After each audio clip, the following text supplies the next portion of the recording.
ਵਾਹਿਗੁਰੂ ਜੀ ਕਾ ਖਾਲਸਾ ਵਾਹਿਗੁਰੂ ਜੀ ਕੀ ਫਤਿਹ। ਪਿਛਲੀ ਕਹਾਣੀ ਨੂੰ ਅੱਗੇ ਤੋਰਦੇ ਹਾਂ ਸਾਖੀ ਬਸੰਤ ਲਤਾ ਦੀ। ਬਸੰਤ ਲਤਾ ਆਖਦੀ ਹੈ, ਪਰ ਮੈਨੂੰ ਤਾਂ ਕੈਦ ਕਰ ਛੱਡਿਆ, ਇਹ ਝੂਠ ਹੈ। ਇਸਤਰੀ, ਮੈਂ ਕੀ ਦੱਸਾਂ, ਇਹ ਮਨ ਦੇ ਬੜੇ ਚੰਚਲ ਹਨ, ਤੇਰੇ ਰੂਪ ਉੱਤੇ ਭੁੱਲ ਗਏ ਹਨ। ਉਹ ਇੰਨੇ ਮਸਤ ਹੋਏ ਹਨ ਕਿ ਉਹਨਾਂ ਨੂੰ ਖਾਣਾ ਪੀਣਾ ਭੁੱਲਿਆ ਹੈ, ਕੁਝ ਨਹੀਂ ਖਾਧਾ ਪੀਤਾ, ਬਸ ਤੇਰਾ ਧਿਆਨ ਹੈ। ਬਸੰਤ ਲਤਾ, ਇਸ ਦਾ ਮਤਲਬ ਕਿ ਉਹ ਮੈਨੂੰ।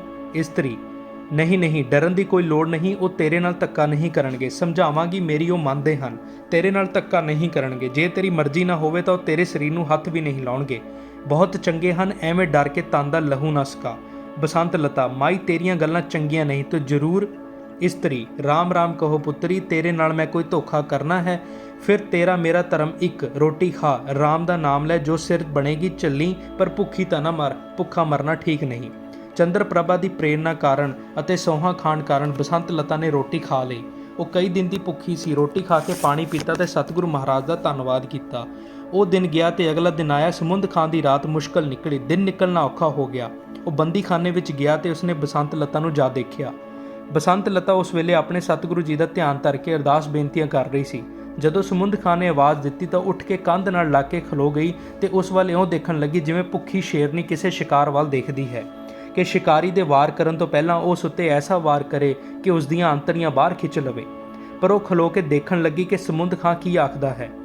ਬਸੰਤ ਲਤਾ, ਸਮੁੰਦ ਖਾਂ ਬੋਲਿਆ, ਇਹ ਠੀਕ ਹੈ, ਤੇਰਾ ਮੇਰਾ ਮਜ਼ਹਬ ਨਹੀਂ ਮਿਲਦਾ, ਪਰ ਔਰਤ ਮਰਦ ਦਾ ਕੁਦਰਤੀ ਮਜ਼ਹਬ ਤਾਂ ਹੈ।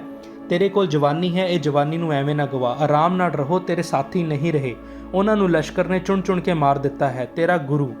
ਪਹਿਲਾਂ ਤਾਂ ਲਤਾ ਸੁਣਦੀ ਰਹੀ, ਪਰ ਜਦੋਂ ਸਮੁੰਦ ਖਾਂ ਨੇ ਮੂੰਹੋਂ ਗੁਰੂ ਸ਼ਬਦ ਨਿਕਲਿਆ ਤਾਂ ਉਹ ਸ਼ੇਰਨੀ ਵਾਂਗ ਗਰਜ ਕੇ ਬੋਲੀ, ਦੇਖੀ ਪਾਪੀ ਨਾ ਬਣੀ, ਮੇਰੇ ਸਤਿਗੁਰੂ ਬਾਬਤ ਕੋਈ ਮਾੜਾ ਸ਼ਬਦ ਨਾ ਬੋਲੀ। ਸਤਿਗੁਰੂ ਸਦਾ ਹੀ ਜਾਗਦਾ ਹੈ, ਉਹ ਮੇਰੇ ਅੰਗ ਸੰਗ ਹੈ। ਮੈਂ ਨਹੀਂ ਜਾਣਦਾ ਤੇਰੇ ਗੁਰੂ ਨੂੰ। ਜੋ ਖਬਰਾਂ ਮਿਲੀਆਂ ਹਨ ਉਹ ਦੱਸਦੀਆਂ ਹਨ ਕਿ ਗੁਰੂ ਸਭ ਖਤਮ, ਕੋਈ ਨਹੀਂ ਬਚਿਆ, ਸਾਰਾ ਇਲਾਕਾ ਸਿੱਖਾਂ ਤੋਂ ਖਾਲੀ। ਮੈਂ ਤੈਨੂੰ ਨਹੀਂ ਛੱਡ ਸਕਦਾ, ਤੇਰੇ ਇਸ਼ਕ ਦਾ دیਵਾਨਾ ਹੋ ਗਿਆ ਹਾਂ, ਆਖੇ ਲੱਗ। ਬਸ ਹੁਣ ਜੇ ਖੁਸ਼ੀ ਨਾਲ ਮੇਰੇ ਨਾਲ ਬੋਲੇ ਤਾਂ ਸਮਝ ਲੈ ਮੈਂ ਜ਼ਬਰਦਸਤੀ ਚੁੱਕਾਂਗਾ। ਜ਼ਾਲਮ ਦੁਸ਼ਮਣ ਦੀ ਜਵਾਨੋਂ ਐਸੇ ਬੋਲ ਸੁਣ ਕੇ ਡਰੀ ਨਹੀਂ।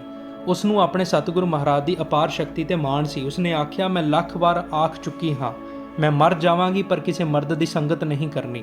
ਮੇਰਾ ਸਤਿਗੁਰੂ ਮੇਰੀ ਰਾਖੀ ਕਰੇਗਾ। ਮੇਰੇ ਨਾਲ ਧੱਕਾ ਕਰਨ ਦਾ ਜੋ ਯਤਨ ਕਰੇਗਾ ਉਹ ਮਰੇਗਾ। ਮੈਂ ਚੰਡੀ ਹਾਂ, ਮੇਰੀ ਪਵਿੱਤਰਤਾ ਦਾ ਰਾਖਾ ਭਗਵਾਨ ਹੈ, ਵਾਹਿਗੁਰੂ ਸਤਿਗੁਰੂ। ਪਿਛਲੇ ਸ਼ਬਦ ਲਤਾ ਨੇ ਇੰਨੀ ਜ਼ੋਰ ਨਾਲ ਆਖੇ ਕਿ ਬੰਦੀਖਾਨਾ ਗੂੰਜ ਪਿਆ। ਇੱਕ ਨਹੀਂ ਕਈ ਆਵਾਜ਼ਾਂ ਪੈਦਾ ਹੋਈਆਂ। ਉਹ ਆਵਾਜ਼ਾਂ ਸੁਣ ਕੇ ਸਮੁੰਦ ਖਾਂ ਨੂੰ ਅਕਲ ਨਾ ਆਈ। ਉਹ ਤਾਂ ਸ਼ੁਦਾਈ ਹੋ ਚੁੱਕਿਆ ਸੀ। ਵਾਸ਼ਨਾ ਨੇ ਉਸ ਨੂੰ ਪਾਗਲ ਤੇ ਅੰਨਾ ਕਰ ਦਿੱਤਾ ਸੀ। ਮੈਂ ਆਖਦਾ ਹਾਂ, ਆਖੇ ਲੱਗ ਜਾ, ਤੇਰੀ ਰਾਖੀ ਕੋਈ ਨਹੀਂ ਕਰ ਸਕਦਾ, ਤੂੰ ਮੇਰੇ।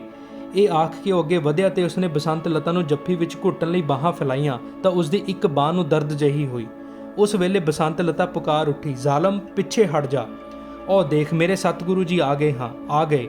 ਬਸੰਤ ਲਤਾ ਨੂੰ ਪੌੜੀਆਂ ਵਿੱਚੋਂ ਚਾਨਣ ਨਜ਼ਰ ਆਇਆ। ਬਸੰਤ ਲਤਾ ਦੇ ਇਸ਼ਾਰੇ ਤੇ ਸਮੁੰਦ ਖਾਂ ਨੇ ਪਿੱਛੇ ਮੁੜ ਕੇ ਤੱਕਿਆ ਤਾਂ ਉਸਨੂੰ ਕੁਝ ਨਜ਼ਰ ਨਾ ਪਿਆ। ਉਸਨੇ ਮੁੜ ਕੇ ਲਤਾ ਨੂੰ ਆਖਿਆ, ਇਉਂ ਜਾਪਦਾ ਤੂੰ ਪਾਗਲ ਹੋ ਗਈ ਹੈ, ਡਰ ਨਾ, ਬਸ ਫਿਰ ਮੇਰੇ ਨਾਲ ਚੱਲ, ਨਹੀਂ ਤੇ ਹੁਣ ਮੈਂ ਕਿਉਂ ਗੱਲ ਮੰਨਾਂ। ਮੇਰੇ ਸਤਿਗੁਰੂ ਜੀ ਆ ਗਏ ਹਨ, ਮੇਰੀ ਸਹਾਇਤਾ ਕਰ ਰਹੇ ਹਨ। ਬਸੰਤ ਲਤਾ ਨੇ ਉੱਤਰ ਦਿੱਤਾ, ਦੇਖੋ ਮਹਾਰਾਜ, ਦੇਖੋ, ਇਹ ਜ਼ਾਲਮ ਨਹੀਂ ਸਮਝਦਾ, ਇਸ ਨੂੰ ਅਕਲ ਦਿਓ, ਇਸ ਨੂੰ ਫੜੋ। ਧੰਨ ਹੋ ਮੇਰੇ ਸਤਿਗੁਰੂ, ਆਪ ਬੰਦੀਖਾਨੇ ਵਿੱਚ ਦਾਸੀ ਦੀ ਪੁਕਾਰ ਸੁਣ ਕੇ ਆਏ। ਸਮੁੰਦ ਖਾਂ ਅੱਗੇ ਵਧਣ ਲੱਗਾ ਤਾਂ ਉਸਦੇ ਪੈਰ ਧਰਤੀ ਨਾਲ ਜੁੜ ਗਏ, ਬਾਹੀਂ ਆਕੜ ਗਈਆਂ। ਉਸਨੂੰ ਇਉਂ ਪ੍ਰਤੀਤ ਹੋਣ ਲੱਗਾ ਜਿਵੇਂ ਉਹ ਸਿਲ ਪੱਥਰ ਹੋ ਰਿਹਾ ਸੀ। ਉਸ ਨੂੰ ਕੰਨਾਂ ਵਿੱਚ ਕੋਈ ਆਖ ਰਿਹਾ ਸੀ, ਇਸ ਦੇਵੀ ਨੂੰ ਭੈਣ ਆਖ, ਜੇ ਬਚਣ ਆਈ ਤਾਂ ਆਖ ਭੈਣ। ਅਨੋਖਾ ਕੌਤਕ ਸੀ। ਉਧਰ ਬਸੰਤ ਲਤਾ ਪਰੇ ਹੋ ਕੇ ਨੀਵੇਂ ਗੋਡ ਮਾਰ ਕੇ ਦੋਵੇਂ ਹੱਥ ਜੋੜ ਕੇ ਆਖਣ ਲੱਗੀ, ਸੱਚੇ ਪਾਤਸ਼ਾਹ, ਆਪ ਧੰਨ ਹੋ ਤੇ ਮੈਂ ਆਪ ਤੋਂ ਬਲਿਹਾਰੇ ਜਾਂਦੀ ਹਾਂ। ਸਤਨਾਮ ਵਾਹਿਗੁਰੂ, ਹੈ ਦਾਤਾ, ਆਪ ਹੀ ਤਾਂ ਅਬਲਾ ਦੀ ਲਾਜ ਰੱਖਣ ਵਾਲੇ ਹੋ, ਦਾਤਾਰ ਹੋ। ਸਮੁੰਦ ਖਾਨ ਘਬਰਾ ਗਿਆ। ਉਸ ਨੂੰ ਇਉਂ ਮਾਲੂਮ ਹੋਇਆ ਜਿਵੇਂ ਕੋਈ ਅਗੰਮੀ ਸ਼ਕਤੀ ਉਸਦੇ ਸਿਰ ਵਿੱਚ ਜੁੱਤੀਆਂ ਮਾਰੀ ਜਾਂਦੀ ਸੀ। ਉਸ ਦੀਆਂ ਅੱਖਾਂ ਅੱਗੇ ਮੌਤ ਆ ਗਈ ਤੇ ਉਹ ਡਰ ਗਿਆ। ਉਸ ਦੀ ਜ਼ਬਾਨੋਂ ਨਿਕਲਿਆ, ਹੇ ਖੁਦਾ, ਮੈਨੂੰ ਬਖਸ਼ੋ, ਮਿਹਰ ਕਰੋ, ਮੈਂ ਆਖਦਾ ਹਾਂ, ਭੈਣ ਲਤਾ, ਭੈਣ ਬਸੰਤ ਲਤਾ। ਇਹ ਆਖਣ ਦੀ ਢਿੱਲ ਸੀ ਕਿ ਉਸਦੇ ਸਿਰ ਵਿੱਚ ਵੱਜਣ ਵਾਲੀਆਂ ਜੁੱਤੀਆਂ ਰੁਕ ਗਈਆਂ। ਇੱਕ ਬਾਹੀਂ ਹਿੱਲੀ ਤੇ ਉਸਨੇ ਮੁੜ ਤਰਲਾ ਕੀਤਾ, ਹੇ ਖੁਦਾ, ਹੇ ਸਤਿਗੁਰੂ ਜੀ, ਆਨੰਦਪੁਰ ਵਾਲੇ ਸਤਿਗੁਰੂ ਜੀ, ਮਿਹਰ ਕਰੋ, ਮੈਂ ਅੱਗੇ ਨੂੰ ਐਸਾ ਨਹੀਂ ਕਰਦਾ। ਬਸੰਤ ਲਤਾ ਮੇਰੀ ਭੈਣ ਹੈ, ਭੈਣ ਹੀ ਸਮਝਾਵਾਂਗਾ, ਜਿੱਥੇ ਆਖੇਗੀ ਭੇਜ ਦਿਆਂਗਾ। ਮੈਂ ਕੰਨ ਫੜਦਾ ਹਾਂ। ਇਸ ਤਰ੍ਹਾਂ ਆਖਦਾ ਹੋਇਆ ਜਿਉਂ ਹੀ ਉਸ ਕੰਨਾਂ ਵੱਲ ਹੱਥ ਵਧਾਏ ਤਾਂ ਵੱਧ ਗਏ। ਉਸ ਦੀ ਬਾਂਹ ਖੁੱਲ੍ਹ ਗਈ ਤੇ ਪੈਰ ਵੀ ਹਿੱਲ ਪਏ। ਉਸ ਦਾ ਸਰੀਰ ਉਸ ਨੂੰ ਹੌਲਾ ਮਹਿਸੂਸ ਹੋਇਆ। ਉਸ ਨੇ ਅੱਗੇ ਵੱਧ ਕੇ ਬਸੰਤ ਲਤਾ ਦੇ ਪੈਰਾਂ ਤੇ ਹੱਥ ਰੱਖ ਦਿੱਤੇ ਤੇ ਆਖਿਆ, ਭੈਣ, ਮੈਨੂੰ ਮਾਫ਼ ਕਰ, ਮੈਂ ਪਾਗਲ ਹੋ ਗਿਆ ਸਾਂ, ਤੇਰਾ ਸਿਦਕ ਠੀਕ ਹੈ, ਤੂੰ ਪਾਕ ਦਾਮਨ ਹੈ, ਮੈਨੂੰ ਖਿਮਾ ਕਰ। ਸਤਿਗੁਰਾਂ ਦੀ ਮਿਹਰਾਂ ਸਨ।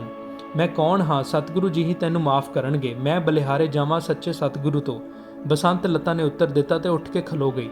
ਸਮੁੰਦ ਖਾਨ ਲਤਾ ਨੂੰ ਭੈਣ ਬਣਾ ਕੇ ਬੰਦੀਖਾਨੇ ਵਿੱਚੋਂ ਬਾਹਰ ਲੈ ਆਇਆ ਤੇ ਹਰਮਾਂ ਵਿੱਚ ਲਿਜਾ ਕੇ ਬੇਗਮਾਂ ਨੂੰ ਆਖਣ ਲੱਗਾ, ਇਹ ਮੇਰੀ ਭੈਣ ਹੈ।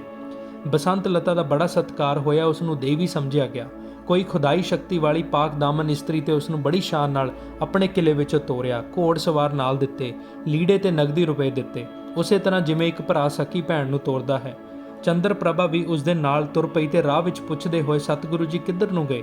ਉਹ ਤੁਰੇ ਗਏ, ਆਖਰ ਦੀਨੇ ਦੇ ਮੁਕਾਮ ਪੁੱਜੇ ਤੇ ਜਿੱਥੇ ਸਤਿਗੁਰੂ ਜੀ ਰੁਕੇ ਸਨ। ਸਤਿਗੁਰੂ ਜੀ ਦੇ ਮਹਿਲ ਮਾਤਾ ਸੁੰਦਰੀ ਜੀ ਤੇ ਸਾਹਿਬ ਦੇਵਾ ਜੀ ਵੀ ਫਿਰਦੇ ਫਿਰਾਂਦੇ ਪੁੱਜ ਗਏ। ਬਸੰਤ ਲਤਾ ਨੇ ਜਿਉਂ ਹੀ ਸਤਿਗੁਰੂ ਜੀ ਦੇ ਚਰਨ ਦਰਸ਼ਨ ਕੀਤੇ ਤਾਂ ਨੱਸ ਕੇ ਚਰਨਾਂ ਉੱਤੇ ਡਿੱਗ ਪਈ। ਚਰਨਾਂ ਦੀ ਛੋਹ ਪ੍ਰਾਪਤ ਕੀਤੀ, ਅੱਖਾਂ ਵਿੱਚੋਂ ਸ਼ਰਧਾ ਦੇ ਅਥਰੂ ਕਿਰੇ, ਦਾਤੇ ਪਾਸੋਂ ਪਿਆਰ ਲਿਆ। ਵਾਹਿਗੁਰੂ ਜੀ ਕਾ ਖਾਲਸਾ, ਵਾਹਿਗੁਰੂ ਜੀ ਕੀ ਫਤਿਹ।